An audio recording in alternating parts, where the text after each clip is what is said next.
ইডির আইপ্যাক তল্লাশিতে বাধা এবং ফাইল চুরি মামলায় সুপ্রিম কোর্টে আজ নাটকীয় মোড়। আগে বিরোধিতা করা হলেও এখন কি সিবিআই তদন্তে আপত্তি নেই মমতা বন্দ্যোপাধ্যায়ের?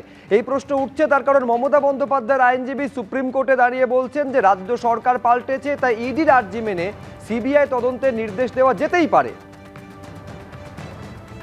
পরিস্থিতির কি বদল হয়েছে তা আমাদের দেখার বিষয় নয়।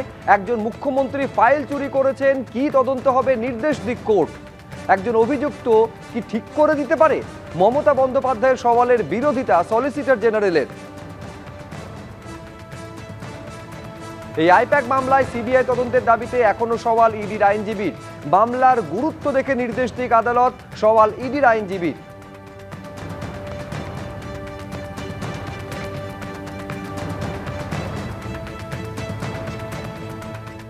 সিবিআই তদন্ত বন্ধ করার জন্য, ইডির তদন্ত বন্ধ করবার জন্য মানুষের দেহ করের কোটি কোটি টাকা খরচা করেছে অতীতের তৃণমূল সরকার। আর সরকার পরিবর্তন হয়েছে, জনাদেশ তাদের রাজনৈতিক অবস্থানের বিরুদ্ধে গেছে। এখন ঠেলার নাম বাবাজি। এখন বলছেন সিবিআই তদন্ত হোক, যার বিরুদ্ধে অভিযোগ ফাইল ছিনতাইয়ের সে ঠিক করে দেবে, সে পরামর্শ দেবে যে কোন সংস্থা তদন্ত করবে। সিদ্ধান্ত নেবে কোর্ট, নির্দেশ দেবে কোর্ট। একটু অপেক্ষা করুন। পরিস্থিতি যা তৈরি হয়েছে এখন চারিদিকে, তাতে কিছুদিনের মধ্যে উনি জয় শ্রীরামও বলবেন।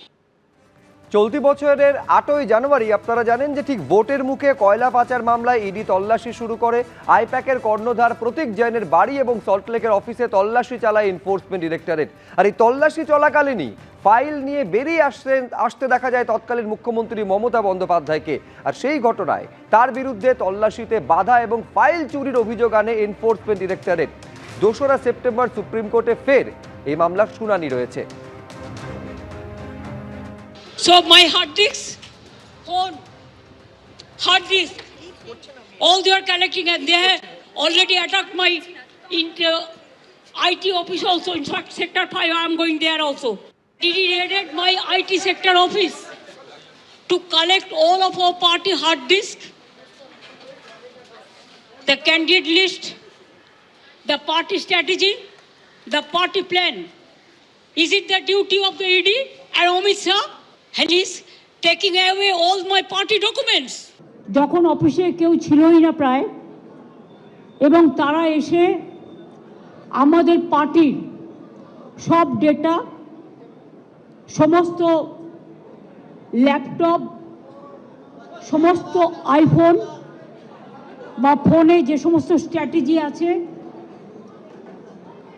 ইলেকশনের, ইনক্লুডিং SIR, আমাদের কাজ চলছে। অর্থাৎ এতদিন পর্যন্ত সর্বোচ্চ আদালতে দাঁড়িয়ে মমতা বন্দ্যোপাধ্যায়ের আইনজীবী যে সিবিআই তদন্তের বিরোধিতা করছিলেন, আজকে বলছেন কোনো আপত্তি নেই এই সিবিআই তদন্তে। এই অবস্থান বদল নিয়ে ঋতব্রত বন্দ্যোপাধ্যায়, বিরোধী দলনেতা, কি বলছেন একবার দেখুন। ডক্টর ব্যানার্জি হচ্ছেন যখন যেমন তখন তেমন, মানে স্বাভাবিকভাবে এর মধ্যে তো অবাক হওয়ার কিছু নেই। মানে গোটাটাই একটা যেভাবে চলেছে সেভাবে তো চলার কথা নয়। প্রতিদিন এখন নানান ধরনের ঘটনা আনার্ট হচ্ছে। তো এখন এটা আপনারা মানিকা গুরুস্বামী আর ডক্টর ব্যানার্জিকে যদি জিজ্ঞাসা করার স্কোপ থাকে, ফেসবুক লাইভ ছাড়া তো উনি তখন মনোলগে আছেন। যদি সুযোগ পান কোনোভাবে ডায়লগ করার, তাহলে ডক্টর মমতা ব্যানার্জির সঙ্গে ডায়লগ করে দেখুন। মানিকা গুরুস্বামীকে ফোন করলে হয়তো ফোন উনি ধরবেন, আর নয়তো ফেসবুক লাইভে গিয়ে প্রশ্ন করে দেখুন যদি মনোলগ ডায়লগে রূপান্তরিত করা যায়। এবিপি আনন্দ এগিয়ে থাকে, এগিয়ে রাখে।